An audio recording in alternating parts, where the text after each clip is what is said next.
बीरबल एक ईमानदार तथा धर्मप्रिय व्यक्ति था। वह प्रतिदिन ईश्वर की आराधना बिना नागा किया करता था।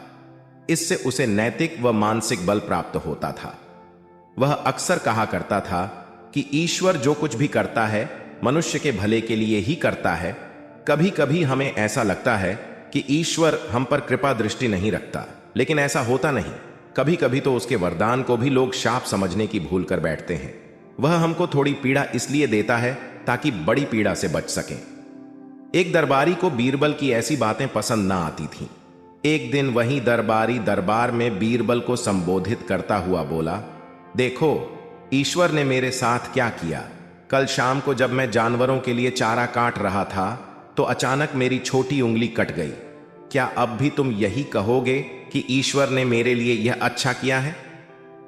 कुछ देर चुप रहने के बाद बोला, बीरबल, मेरा अब भी यही विश्वास है, क्योंकि ईश्वर जो कुछ भी करता है मनुष्य के भले के लिए ही करता है। सुनकर वह दरबारी नाराज हो गया कि मेरी तो उंगली कट गई और बीरबल को इसमें भी अच्छाई नजर आ रही है। मेरी पीड़ा तो जैसे कुछ भी नहीं। कुछ अन्य दरबारियों ने भी उसके सुर में सुर मिलाया। तभी बीच में हस्तक्षेप करते हुए बादशाह अकबर बोले, बीरबल, हम भी अल्लाह पर भरोसा रखते हैं, लेकिन यहां तुम्हारी बात से सहमत नहीं। इस दरबारी के मामले में ऐसी कोई बात नहीं दिखाई देती जिसके लिए उसकी तारीफ की जाए। बीरबल मुस्कुराता हुआ बोला, ठीक है, जहां अपना समय ही बताएगा। अब 3 महीने बीत चुके थे। वह दरबारी जिसकी उंगली कट गई थी घने जंगल में शिकार खेलने निकला हुआ था।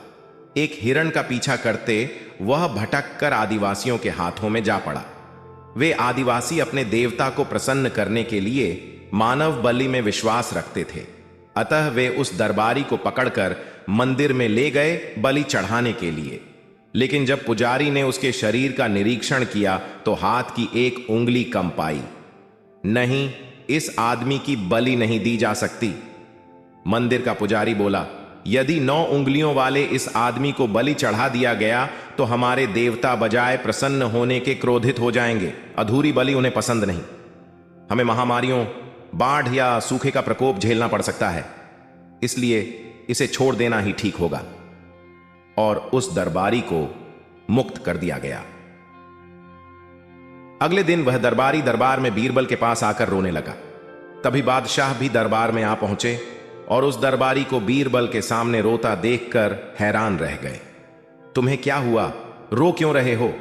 अकबर ने सवाल किया। जवाब में उस दरबारी ने अपनी आपबीती विस्तार से कह सुनाई।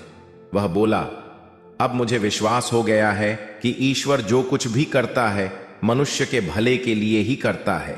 यदि मेरी उंगली न कटी होती तो निश्चित ही आदिवासी मेरी बलि चढ़ा देते। इसीलिए मैं रो रहा हूं, लेकिन ये आंसू खुशी के हैं। मैं खुश हूं क्योंकि मैं जिंदा हूं। बीरबल के ईश्वर पर विश्वास को संदेह की दृष्टि से देखना मेरी भूल थी। अकबर ने मंद मंद मुस्कुराते हुए दरबारियों की ओर देखा, जो सिर झुकाए चुपचाप खड़े थे। अकबर को गर्व महसूस हो रहा था कि बीरबल जैसा बुद्धिमान उसके दरबारियों में से एक है।